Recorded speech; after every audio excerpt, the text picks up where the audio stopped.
जिनका जैसा आदर्श होगा तो वैसे ही उनका स्वयं का चरित्र भी होगा। यही तो हमारी संस्कृति भी कहती है, शिवो भूत्वा शिवम यजेत। ये वही ब्रीड है जो बाबर से लेकर के औरंगजेब तक और जिन्नात तक को महिमा मंडन करते हैं।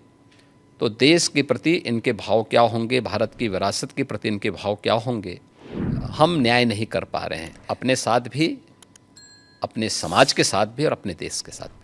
योगी जी, आपने डबल इंजन सरकार का जिक्र किया। अखिलेश जी कहते हैं डबल इंजन क्या, अब तो इंजन एक दूसरे को नमस्ते तक नहीं करती। हाँ, देखिए, ये उनके संस्कार थे।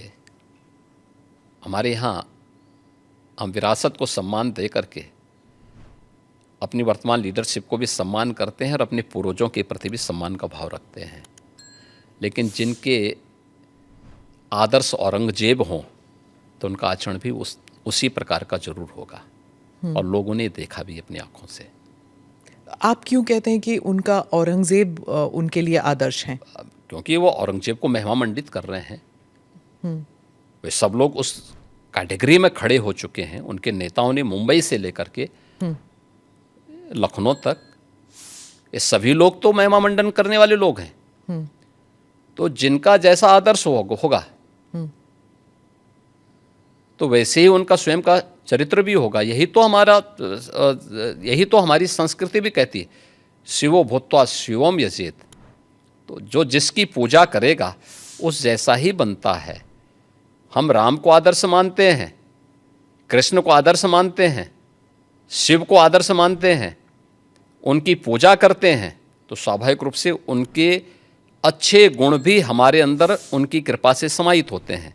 जो औरंगजेब को, बाबर को अपना आदर्श मानता होगा तो उन जैसे गुण भी उनके अंदर देखने को मिलेंगे, और ये आचरण लोगों ने अपनी आंखों से देखा भी है और आगे भी देखेंगे। वो कहते हैं आपको हिस्ट्री के बारे में कुछ पता नहीं है। राणा संगा के बारे में उन्होंने कहा कि वो थे जिन्होंने बाबर को न्योता दिया था। आप जानते नहीं हैं अपनी विरासत के बारे में। हिस्ट्री ये लोग जानते हैं। हिस्ट्री यही लोग जानते हैं जो जिन्ना को महिमा मंडित करते हैं। हमें याद है, इसी उत्तर प्रदेश में हम लोग लौह पुरुष सरदार वल्लभ भाई पटेल की unity, run up for unity के कार्यक्रम के साथ जुड़ रहे थे। हमने पूरे प्रदेशवासियों को इसके लिए आमंत्रित किया था।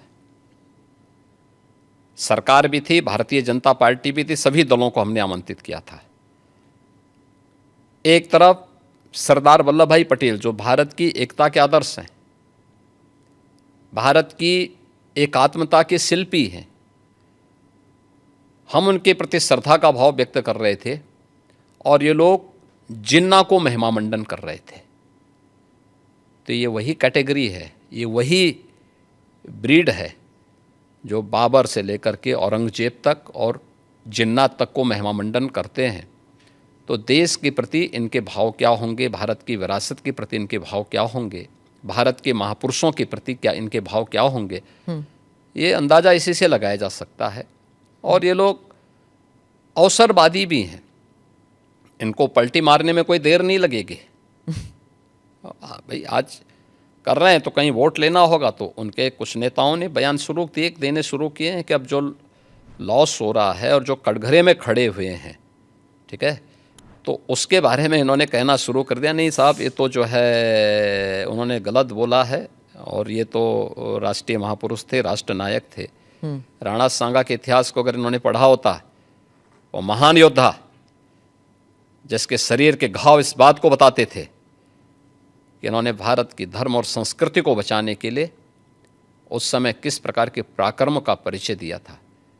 ये महाराणा प्रताप, महाराणा सांगा, छत्रपति शिवाजी महाराज और गुरु गोविंद सिंह के बारे में ये लोग बताएंगे।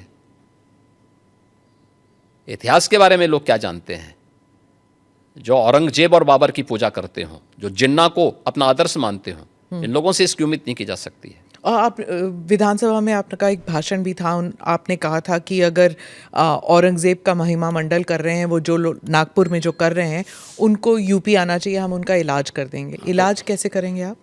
देखिए, किसी भी बीमारी का उपचार कि अलग अलग केंद्र होते हैं, तो यूपी ऐसे लोगों को बहुत अच्छा उपचार देता है। उनकी जैसी डिमांड होगी उस प्रकार का उपचार दे देंगे।